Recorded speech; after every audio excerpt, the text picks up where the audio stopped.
Discuss करेंगे। So it means कि यहाँ पर हम एक रेक्टेंगुलर स्लिट की बजाय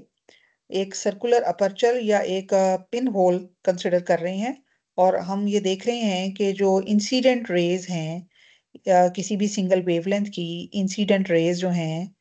या इंसिडेंट वेव है, विजिबल रीजन में कोई लाइट है, तो वो इस अपर्चर से जिस वक्त डाइफ्रैक्ट होती है तो उसके बाद वो सामने जो पड़ी हुई स्क्रीन है उसके ऊपर एक डाइफ्रैक्शन, सर्कुलर डाइफ्रैक्शन पैटर्न बनाती है। इसके अंदर ये सेंटर में फ्रेस्नेल ब्राइट स्पॉट है, और ये रेक्टेंगुलर फ्रिंज के अंदर भी ये ब्राइट स्पॉट ही था सेंटर में। तो और उसके बाद ये सबसे ज्यादा जो ब्राइट है वो सेंटर में होता है, और उसके बाद जो साइड मैक्सिमा होते हैं उनकी इंटेंसिटी जो है आहिस्ता आहिस्ता डिक्रीज करती चली जाती है, और in between the maxima there are minima. अब इसको अगर आप कंसिडर करें तो यहाँ पर आप देख सकते हैं कि अगर हम ये जो सर्कुलर ब्राइट मैक्सिमा हमें नजर आ रहा है, इसके अंदर हम दोनों साइड्स के ऊपर बेंड होने वाली रेज जो हैं उनको अगर हम विजुलाइज करें तो ये जो अपर रे है ये अपर एज से डाइफ्रैक्ट हो रही है R1, और जो लोअर है वो लोअर से डाइफ्रैक्ट हो रही है। तो ये जो रेज हैं ये बेसिकली इसी तरह से यहाँ पर इंटरफेयर करते हुए इन्होंने एक जो है ना ये ब्राइट फ्रिंज बना दी है। ठीक है। और ये डिस्टेंस जो है दरमियान में, ये डिस्टेंस है कैपिटल डी, और जो अपर्चर है उसका जो डायमीटर है वो है स्मॉल डी। और ये जो इनकी जो विड्थ है, यानी कि आप कह सकते हैं कि एंगुलर सेपरेशन है, वो इस रे R1 और ये जो इनके दरमियान यानी कि फर्स्ट मिनिमा और ये जो सेकंड फर्स्ट मैक्सिमा, ये वाला जो है ये फर्स्ट मैक्सिमा है, और उसके बाद ये जो डॉट्स में नजर आ रहा है ये सेकंड मैक्सिमा है। इनके दरमियान जो ब्लैक आप जो है वाइट स्पेस है वो बेसिकली डार्क फ्रिंज को रिप्रेजेंट कर रहा है इस डायग्राम के अंदर। और हम अज्यूम ये करते हैं कि R1 जो रे है ये इसके सेंटर में वाक़या है, यानी कि ये जो जो इनके दरमियान जो डार्क स्पेस है ये यहाँ पर एंड अप हो रही है, और इसी तरह से R2 भी डार्क स्पेस के सेंटर में एंड अप हो रही है। तो अब जो है ये एवरेज डिस्टेंस है, बेसिकली ये जो इनका जो एंगुलर सेपरेशन है, यानी कि सेंटर से लेकर जिस पॉइंट पे ये एंड अप हो रही है, ये जो एंगल बना रही है इसे थीटा हाफ विड्थ हम कहेंगे, और ये नीचे भी थीटा हाफ विड्थ है, और ये इट मींस के टोटल जो इसकी एंगुलर सेपरेशन है वो on the average 2 theta half width के, इस सर्कुलर फ्रिंज की 2 थीटा हाफ विड्थ के बराबर है। तो इन अदर वर्ड्स चूंकि ये सर्कुलर अपर्चर है, सर्कुलर फ्रिंज बन रही है, तो इसकी जो विड्थ है उसको हमने एंगल की सूरत में लिया है। तो ये जो थीटा हाफ विड्थ है ये उसकी सेंटर से उसकी जो विड्थ है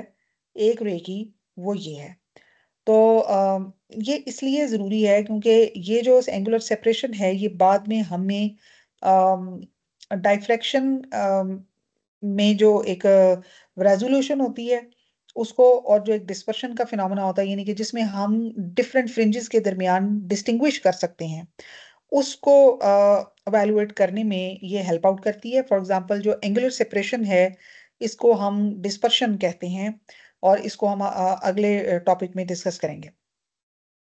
तो यहाँ पर ये एक राइट एंगल ट्राइंगल बना रही है, तो सपोज हम R1 की जो पोजीशनिंग है ब्राइट फ्रिंज की उसको हम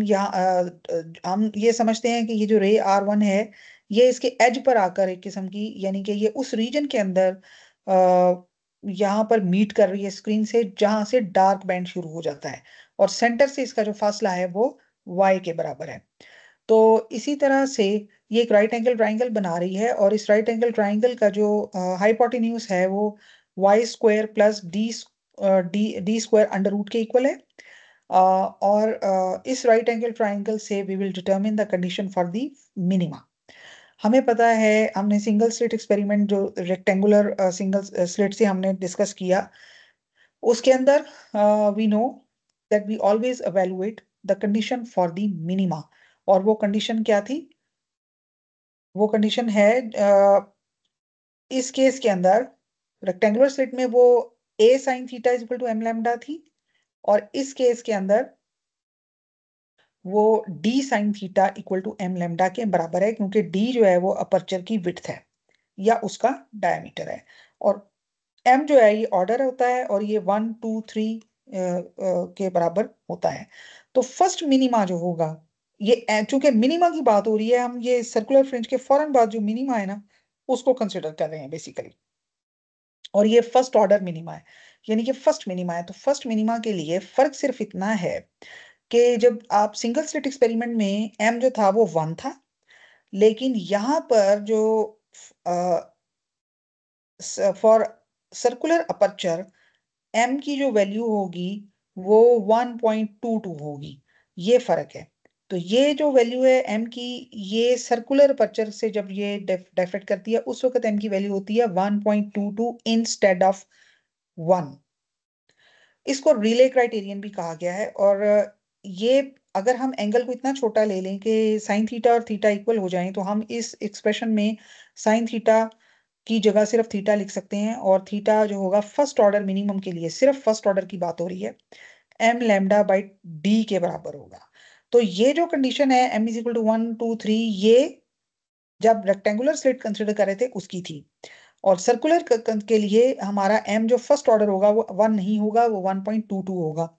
इसकी डेरिवेशन हम यहाँ इंक्लूड नहीं कर रहे, उसमें बेसल फंक्शन इन्वॉल्व है, और वो एक कॉम्प्लेक्स एनालिसिस से वो डिराइव की जाती है। तो बस ओनली टू मेंशन हेयर कि रिले क्राइटेरियन में जो फर्स्ट मिनिमा होता है सर्कुलर अपर्चर से होने वाले डायफ्रेक्शन की सूरत में, वो एम इज इक्वल, उसके लिए एम का जो ऑर्डर होता है वो 1.22 होता है। अच्छा, और ये इसको थीटा आर इसलिए कहा जा रहा है और इसका नाम रिले क्राइटेरियन इसलिए रखा जा रहा है कि ये वो शॉर्टेस्ट एंगल, स्मॉलेस्ट एंगल है जो दो ब्राइट फ्रिंजेस के दरमियान सेपरेशन को डिस्टिंग्विश करता है। तो इट मींस के जो कम से कम सेपरेशन जिसमें हम दो ब्राइट फ्रिंजेस को अगर वो सर्कुलर अपर्चर से डाइफ्रैक्ट होकर आ रही हैं और एक पैटर्न बना रही हैं, तो हमारी जो नेकेड आई है वो इनको दो सेपरेट फ्रिंजेस के तौर पे आइडेंटिफाई कर सकती है, अगर उनका उनके दरमियान जो एंगुलर सेपरेशन है वो थीटा आर के बराबर हो। तो इट मींस के इसको रिले क्राइटेरियन कहा गया है, और ये हमेशा जो है वो सर्कुलर अपर्चर से होने वाले डाइफ्रैक्शन के लिए ये स्टैंडर्ड क्राइटेरिया है। अच्छा, अब अगर हम इट मींस के हम इसको theta R is equal to 1.22 lambda over D कह सकते हैं, जहाँ के डी जो है ये अपर्चर का डायमीटर है या उसका अपर्चर है, और लेमडा जो है ये इनकमिंग वेवलेंथ है, और 1.22 जो है ये फर्स्ट ऑर्डर मिनिमा के लिए एम की वैल्यू है। और थीटा को हमने साइन थीटा को थीटा में कन्वर्ट किया इसलिए कि we have assumed कि ये एंगल बहुत छोटा है। अच्छा, अब अगर हम लेबोरेटरी के अंदर ये एक्सपेरिमेंट परफॉर्म कर रहे हों, उस सूरत में हम अपर्चर की वैल्यू, यानी कि जो पिन होल अगर हम यूज कर रहे हैं यहाँ पर एक, उसका जो डायमीटर है उसको हम डिटरमिन कर सकते हैं। लेबोरेटरी में हम चूंकि एक बड़ा सेटअप यूज करते हैं फिजिकली, उसमें हम साइन थीटा कंसिडर करते हैं, और साइन थीटा जो है वो राइट एंगल ट्राइंगल ज्योमेट्री से y over under root Y square plus D square के इक्वल है, और ये हमारा जो है ये रिले क्राइटेरियन के इक्वल है फर्दर। यानी कि थीटा हम यहाँ पे कंसिडर नहीं कर रहे because angle is substantially large, यहाँ पे हम साइन थीटा यूज कर रहे हैं, और साइन थीटा की भी हमने ट्रिग्नोमेट्रिक रेशो इस्तेमाल कर ली है by considering this right angle triangle. तो ये वही रिलेटिव क्राइटेरियन है फॉर द सर्कुलर अपर्चर, और यहाँ पर हम इसको सिंप्लीफाई करते हुए डी की वैल्यू फाइंड कर सकते हैं यूजिंग दिस एक्सप्रेशन।